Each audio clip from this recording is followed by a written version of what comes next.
लंबे समय से लंबित दूड़ी सुकूड़ा मोटर मार्ग की मांग अब पूरी हो गई है। अष्टमी पर्व के शुभ अवसर पर क्षेत्रीय विधायक सुरेश कड़िया ने विधिवत पूजा अर्चना कर इस मार्ग के निर्माण कार्य की शुरुआत की। इस अवसर पर पोथिंग से तोली मार्ग के निर्माण का भी शुभारंभ किया गया। विधायक गड़िया ने कहा कि सड़क निर्माण से आम लोगों को यातायात सुविधा मिलेगी और भविष्य में सुकूड़ा तथा पोखरी मंदिर आस्था व पर्यटन का केंद्र बनकर क्षेत्रीय विकास में योगदान देंगे। इस अवसर पर कपकोट के नवनिर्वाचित ग्राम प्रधान आनंद सिंह कपकोटी ने विधायक का आभार जताया। वहीं सामाजिक कार्यकर्ता एवं ग्रामीण उत्थान समिति के संचालक उमेश जोशी ने विधायक के प्रयासों की सराहना की। लोक निर्माण विभाग के अधिशासी अभियंता अमित पटेल ने जानकारी दी कि दूड़ी सुकूड़ा सड़क प्रथम चरण में 126 लाख रुपए की लागत से 5 किलोमीटर तक तैयार की जाएगी। शेष 3 किलोमीटर का कार्य अगले चरण में किया जाएगा। उन्होंने स्पष्ट कहा कि कार्य की गुणवत्ता पर विशेष ध्यान रखा जाएगा और किसी भी प्रकार की लापरवाही बर्दाश्त नहीं की जाएगी।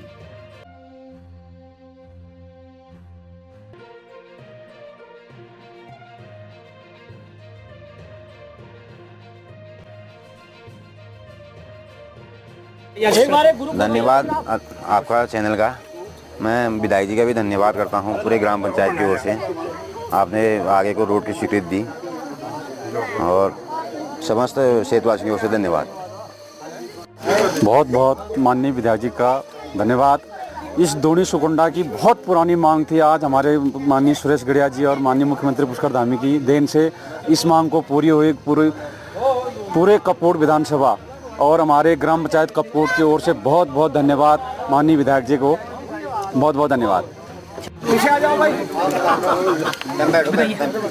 यह बर मांगहूँ कृपा निकेता, बसहूँ हृदय श्री अनुज समेता। ये क्षेत्र जो है ये बहुत विषम परिस्थितियों में हमारा दूड़ी था। कम से कम 4 किलोमीटर पैदल आकर के यहाँ राशन आता था, नमक आता था, सीमेंट आता था, भजी आता था। पूर्व विधायक लोगों के प्रयास से कौन कौन थे? भगत सिंह कोश्यारी जी थे, रईस फरसान जी थे, बलवंत सिंह बौरियाल जी थे। उसके बाद सुरेश गड़िया जी के नेतृत्व में इस रोड का उन्नयन हुआ। आज दूनी से आगे की बात हो रही, दूनी तक रोड पहुंचाई। नंबर 2, वर्तमान विधायक द्वारा जो पॉलिटेक्निक यहाँ पर स्थापित की गई, जो लगभग ध्वस्त हो गई थी, उसके लिए मैं माननीय विधायक जी को धन्यवाद देता हूँ। नंबर 3, जो अभी ये 2-3 बातें उन्होंने कही हैं, जैसे खेती से लेकर के, हमारा पलायन तभी रुकेगा जब ज़मीन पर लोगों को रोकोगे। ज़मीन पर लोगों को रोक नहीं रहे हो, कह रहे हो पलायन रोको। पलायन आयोग बनाकर पलायन नहीं रुकना है। पलायन आयोग को गाँव के लोगों के का पलायन आयोग बनना है जो पलायन कर रहे हैं।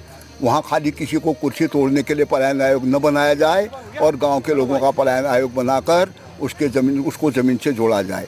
आपने मेरे से पूछा, आपका धन्यवाद। बताइए कितना है, क्या क्या लागत है? ये दूड़ी सुकुंडा मार्ग हमारी जो है ये लगभग जो है 5 किलोमीटर पहले से बनी है। इसके आगे 8 किलोमीटर और हमें सैद्धांतिक स्वीकृति कुछ माह पूर्व मिली थी और इस मई महीने में हमें विधिवत स्वीकृति भी मिल गई है। तो ये अभी जो शासन की नियमावली है उसके अकॉर्डिंग अभी हम सिर्फ 5 किलोमीटर पहाड़ कटान का कार्य करेंगे। शेष 3 किलोमीटर इसके पूर्ण होने की बात करेंगे। तो फिलहाल इसका हमने अनुबंध वगैरह बना दिया है और आज माननीय विधायक जी के द्वारा इसका जो है शिलान्यास भी कर दिया गया है। 8 किलोमीटर जी, टोटल 8 किलोमीटर। 8 में से अभी 5 बनेगी पहले। जी, शासन के भी शासन कितना लाख? 126 लाख 126 लाख 126 लाख की। तो जो कार्यदायी संस्था उसको आपने क्या गाइडलाइन किया है कोई कार्य गुणवत्ता को लेकर? नहीं, कार्य गुणवत्ता को लेकर चूँकि पहाड़ कटान का कार्य होना, तो हमने ये बता रखा है जो भी रेफरेंस पिलर, लेवल पिलर लगे हुए हैं उसके अकॉर्डिंग काम किया जाए, मग डंपिंग पॉइंट बनाए जाए और सड़क की जो पूरी चौड़ाई में कटान की जाए ताकि उसकी गुणवत्ता का भी पूरा ध्यान रखा जाए और सड़क अच्छी बने। ये हमारी कोशिश कितनी रहेगी इसकी, कब तक? इसकी 9 माह की है, पर हमारी कोशिश है कि जो हम टारगेट लेके चलेंगे 6 माह में बन जाए ये सड़क। फिलहाल भी कटान का काम चलेगा? जी, पहाड़ कटान का कार्य चलेगा। धन्यवाद। आज हमने पोथिंग से तोली जो है सड़क का भूमि पूजन किया है और वो सड़क 8 किलोमीटर जो है बनने जा रही है, जो पोथिंग से तोली लिंक करेगी। 1 करोड़ 71 लाख की लागत से वो सड़क का निर्माण होना है और जिससे पोथिंग के लोग जो है तोली जा पाएंगे और तोली के लोग पोथिंग आ पाएंगे। और पिछले 20 सालों से जो है वो बहुत लंबे समय से उसकी मांग थी। और दूसरा जो दूड़ी सुकुंडा से बीथी पनाती होते हुए ये सड़क को जाना है और बीथी पन्याती के लोगों की बहुत लंबे समय से इस सड़क की मांग थी। तो 1,26,00,000 रुपए से इस सड़क का भी आज हमने विधिवत भूमि पूजन कर दिया है, जिसके कारण से हमारे बीथी पन्याती के लोग जो है कपकोट आ पाएंगे और उनको बहुत लंबे समय से पैदल चलना पड़ता था, डोली में मरीजों को लाना पड़ता था और हमारी माताएं बहनों को बहुत सारा कष्ट था। जहां जंगल का रास्ता है, हमारे छोटे छोटे बच्चे जो है स्कूल के लिए आते हैं और वहां हमारे गोसाई बुबू का बड़ा धाम है। मैं गोसाई बुबू को भी प्रणाम करता हूं, क्योंकि गोसाई बुबू की कृपा से, माँ भगवती की कृपा से आज हमारे देश के यशस्वी प्रधानमंत्री माननीय नरेंद्र मोदी जी के आशीर्वाद से और अपने उत्तराखंड के यशस्वी मुख्यमंत्री माननीय पुष्कर सिंह धामी जी के सहयोग से हम कपकोट विधानसभा के चौमुखी विकास में लगातार आए दिन हर रोज़ जो है करोड़ों रुपए की सौगात से जो है कपकोट विधानसभा को अग्रणी विधानसभा में शुमार करने के लिए लगातार तत्पर है।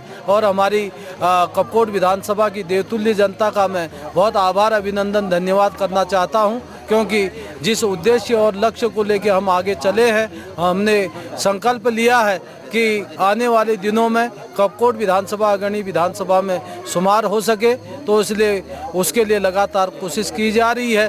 जहां 3 पट्टी दानपुर में लगातार आपके चैनलों के माध्यम से भी आप दिखा रहे हैं कि तल्ला दानपुर, बिचला दानपुर, मल्ला दानपुर, दुग घाटी का वो क्षेत्र, कनलगढ़ घाटी का क्षेत्र हो, चाहे लाहौर घाटी का क्षेत्र हो, चाहे काडा कमशार का क्षेत्र हो, तो हर क्षेत्र के अंदर करोड़ों करोड़ रुपए से जो है हर गांव को जो है आगे बढ़ाने की दिशा में, चाहे शिक्षा का क्षेत्र हो, चाहे स्वास्थ्य का क्षेत्र हो, चाहे सड़क की बात हो, चाहे बिजली की बात हो, चाहे पानी की बात हो और चाहे स्वरोजगार की बात हो, तो बहुत सारा काम जो है हमने कपकोट विधानसभा के अंदर किया है। तो इसलिए आगे के दिनों में और भी ये काम तेज गति से पूरा हो सके, उसके लिए मैं जनता से यही निवेदन करना चाहूँगा कि जिस भी इलाके में जो काम चल रहे हैं तो उसकी देखरेख करना भी गांव के सारे लोगों की जिम्मेदारी है। और जहां कहीं अगर कमी मिलती है तो छोटे छोटे वीडियो के माध्यम से या आपके चैनलों के माध्यम से आम जनता तक या मेरे तक उस बात को आप लोग पहुंचाएंगे, जिससे जिस लक्ष्य और उद्देश्य को लेकर हम काम को स्वीकृत किए हैं, उन कामों को हम ठोस और मजबूत तरीके से धरातल में उतार सके। उसके लिए मैं आम जनता से, अपने माताओं से, बहनों से, अपने बुजुर्गों से, युवा साथियों से विशेषकर आग्रह करना चाहता हूं कि आपके माध्यम से ये काम मजबूती से धरातल में होने हैं और जिसके कारण से आने वाली पीढ़ी हमारी वो सुख का भोग कर सके, सुखद अनुभूति कर सके, उसके लिए हम सब लोगों को काम करना है। और इस नवरात्रि के शुभ पर्व पर आज अष्टमी का दिन है, तो मैं सभी जनता जनार्दन के उज्जवल भविष्य की शुभकामना प्रेषित करता हूं। सबके घर में सुख हो, शांति हो, उन्नति हो, ऐसी शुभ आशीष सबके लिए माँ भगवती जगदम्बा माता से प्रार्थना करता हूं। धन्यवाद।